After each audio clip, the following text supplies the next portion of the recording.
G'day and welcome to ReDriven. Now, to many of you, this is a shopping trolley, or depending on where you're watching this, it might be called a shopping cart. But what it actually is a device that changed the very fabric of society. This simple concoction of metal and wheels, it changed consumerism forever, and it's regarded as one of the greatest marketing inventions of the 20th century. But that doesn't necessarily mean it's actually any good. Like, most of us have driven one of these things at some point in our lives, and as we all know, very rarely are two of them ever the same. Now that these are a few years old and have thousands of meters on them, like, what actually goes wrong with them? What do they like to live with on a daily basis? What do they cost to own and operate? And most importantly, should you buy one or borrow one or use one at all? Let's find out.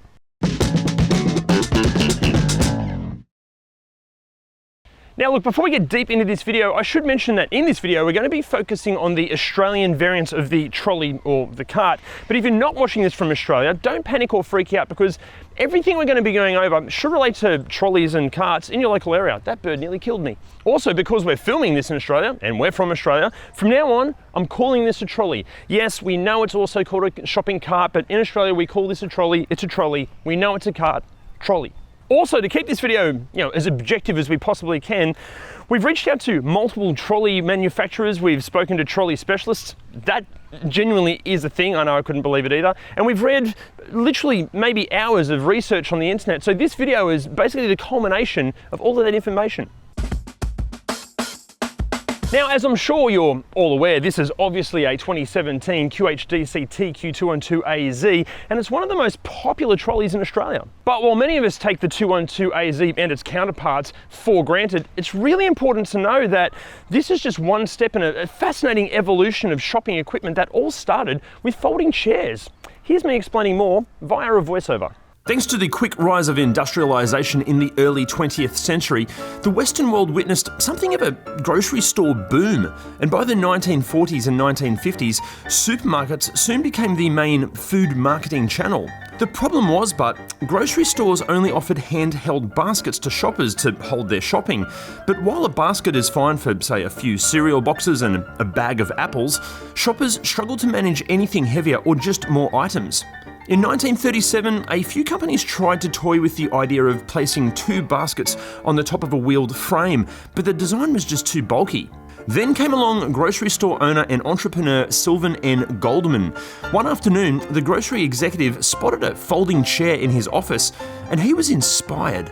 With a few minor modifications and fitting wheels to the bottom of the chair-style frame, the new invention could hold two wire shopping baskets, doubling the quantity of goods that could be carried. However, they were unpopular at first because they reminded women of pushing a pram around, and men just didn't consider that to be at all masculine. Remember, men were generally sexist pigs back then. To solve this, Goldman hired male and female models who spent their days literally pushing trolleys around his stores, leading to their acceptance. There was a problem. See, because with this design, they just took up too much space before and after shoppers used them, and the frame was awkward and it couldn't be stacked as quickly or as seamlessly as just the baskets. Enter Orla Watson. See, he was the bloke that came up with the design of the hinged rear panel, which allowed trolleys to be easily pushed together for storage. This telescope cart was patented in 1949 and remains the basis for all trolleys today. Thanks to the trolley's ease of use and convenient ability to carry loads of goods, supermarkets saw massive growth, eventually expanding into becoming shopping malls, changing the way we as consumers live our lives when it comes to acquiring goods. Even though the trolley has changed in size to suit specific needs and requirements, and it has become far more robust over the last nearly 80 years, the trolley's overall design has changed very little. And look, we'd love to go over every specific detail of every trolley and update and all that sort of stuff, but that would take hours. It would end up being pretty boring. But the thing is, we have gathered all of that information and we've put it in our incredibly handy and totally free ReDriven cheat sheets. Our cheat sheets are invaluable as they provide a full breakdown of the car's model range, its common problems, what you need to look out for before handing over your hard-earned cash, how much of that cash you should be handing over, and so much more. Check it out at redriven.com or in the link below. Now guys, look, if you already own a trolley or you're some sort of a trolley expert and you've noticed in this video that we've missed something major, please let us know in the comments. Look, obviously we're going to try to cover as much as we can about this thing, but if we do miss something major, yeah, let us know in those comments. So how's the exterior? Well, look, from a design point of view, This thing is absolutely genius. Probably why it hasn't changed really at all for so long. But that hasn't stopped people trying to update the humble trolley. Have a look at these.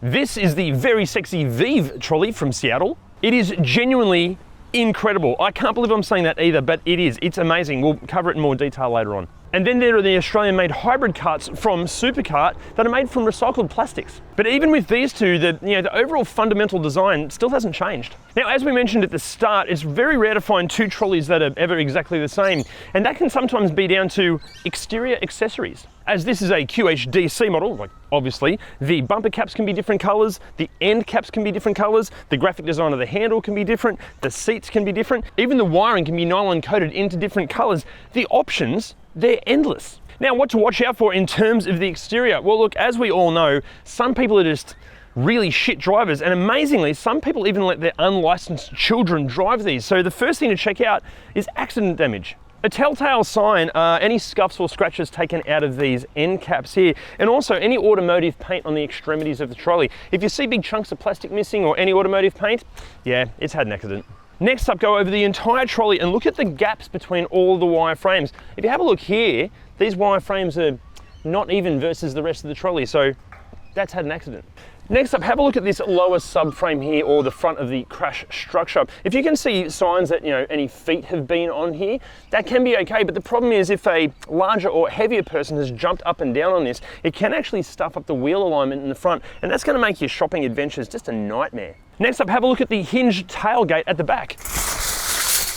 This should open freely and easily like this. If it catches on anything, not a good sign. Next up, have a look at the handle. Look, I know most of us these days are hyper aware about germs, but before you use it or touch it, just go over the whole thing and look for any signs of, skin or body hair or saliva or mucus. If the handle is like drenched in any signs of, human liquid or moisture, maybe don't use that trolley. Now we'll get to any, common faults or problems with the trolley in just a little bit. Okay, so how's the interior? Well, look, from a design aspect, to be honest, the interior is pretty sparse, but look, in its defense, it was mainly designed primarily to carry groceries and not provide a luxury experience. It really only has like a bench seat here for really small children, but if they complain about it, too bad, they're only kids, they shouldn't have an opinion anyway. But remember, some kids really struggle to control their digestive system, so before you go plonking any kids on here, just make sure no other kids have plonked something on there first. Gross. Now, I should also mention that some trolleys can come fitted with like a baby capsule style seat, and even QHDC, they do offer these seats in a range of different colours.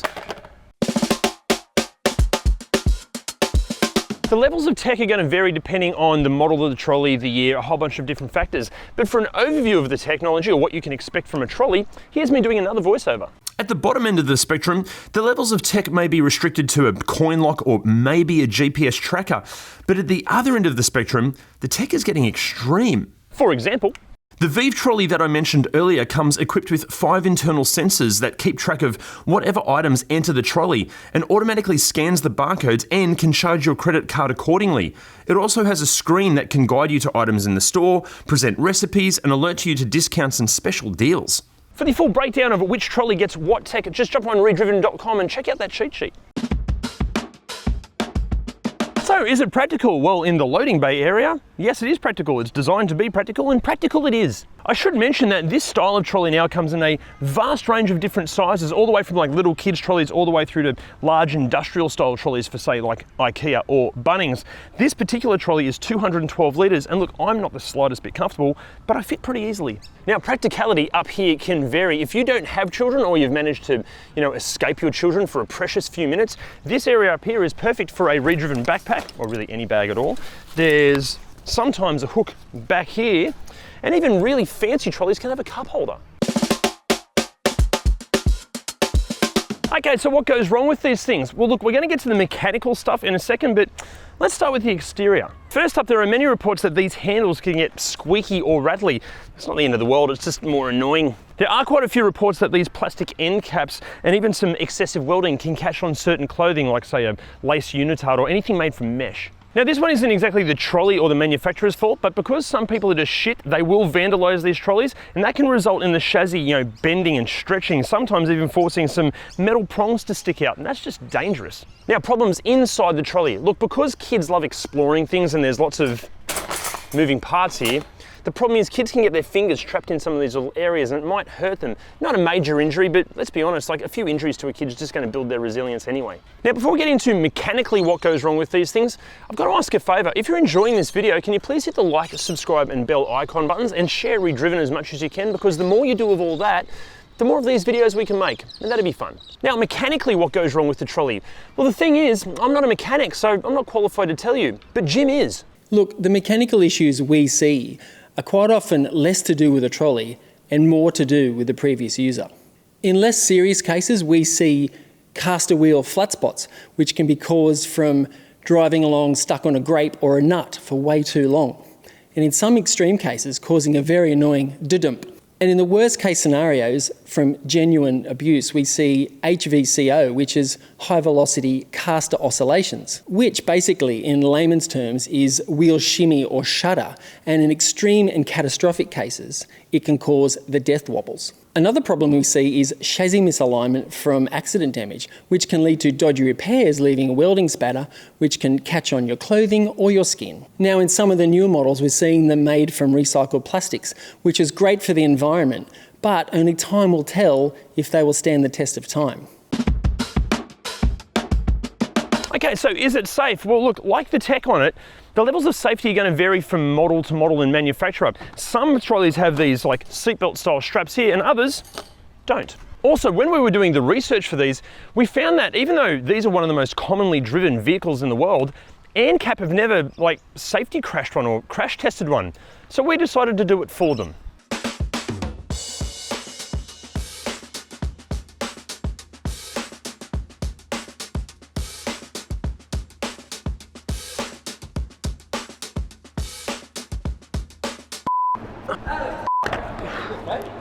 Yeah, mate, no, thumbs up, mate, all good here. Oh, man. Oh, man, it felt pretty good. It felt like about, I reckon, 3 stars. But for all the graphic details of which trolley gets which safety tech, or what safety tech, jump on ReDriven.com and check out that cheat sheet. Okay, so what's it like to drive? Well, before we get to the driving impressions, there's something we need to talk about, and it involves you. See, it's one thing to fill your trolley with groceries and wheel it to your car, but then we all recognise that the right thing to do is to then return the trolley to the supermarket or to the assigned trolley bay. See, we all know that deep down, that is the right and appropriate thing to do. Short of a dire emergency, there is never a reason that if someone can take their groceries to the car in the trolley, that they can't return the trolley back to the supermarket. But see, the thing is, some people are just shit humans. Pathetic, lazy, arrogant, and entitled to a point where they feel that returning a trolley is just beneath them and it doesn't suit them. Therefore, the trolley presents itself as something as the apex example of if someone is just a really shit human, a pathetic sociopath that the world should judge harshly, or they're a good, empathetic and caring person that we should love forever. But enough of that. What's this one like to drive? Well, you know what? We got lucky with this because it actually handles pretty straight and narrow. Also, you might have to listen to this. If you just listen really carefully, you can hear like a couple of rattles. It's just kind of almost buzzing and rattling just a little bit. As far as acceleration goes, just make sure there's no cops around. Here we go. That is quick. That is bloody quick. And as far as the handling goes, again, just make sure we're taught to do this. Yep. Whoop. Yeah, back's. Yeah, back's good. Back's good. I know we don't normally drift on ReDriven, but why not, hey? Actually, I'm going to let you in on a little bit of a secret here. I know a couple of driving tricks. Advanced driving, you ready? How's that? Yeah, I know, pretty amazing. Thank you. Look, what's it like to drive? Overall, we've been really lucky with this particular model of trolley, but before you go shopping and just selecting any trolley, make sure you check out the chassis balance first. Is the brake okay? Is the acceleration okay? That might come down to what shoes and pants you're wearing at the time. Otherwise, the shopping experience you'll have might be ruined until you get another shopping trolley next time. Pricing here in Australia generally kicks off from around about nothing because these are pretty much free everywhere. And even if you do have to put a coin in there, you'll get your coin back when you return it. However, if you are at the shops and you can't find a trolley, just pop outside and look in your nearest storm water drain because there'll be plenty of trolleys there. And for international pricing, here's a graphic.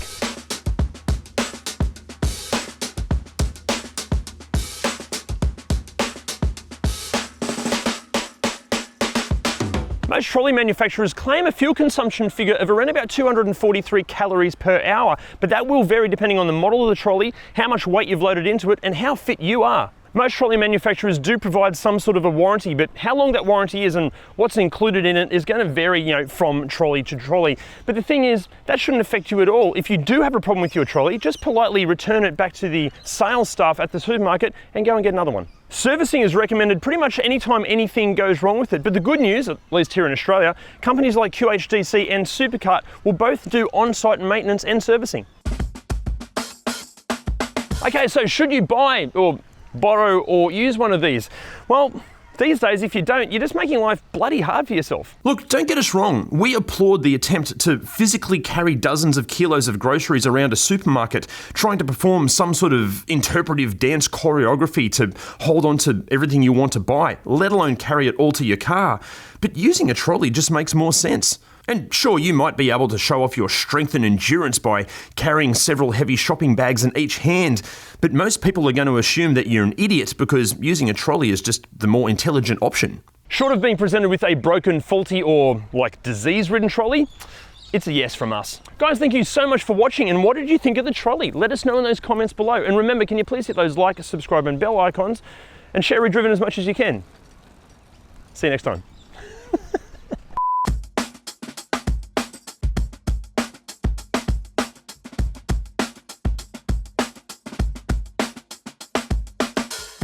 And in some extreme cases, causing a very annoying dudump.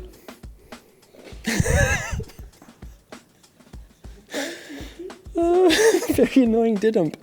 And in the worst case scenarios, from genuine abuse, we see... Oh, okay. Now, times are changing. Okay, I won't do that.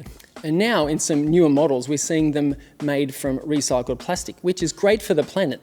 But only time will tell if we can tell the test of time.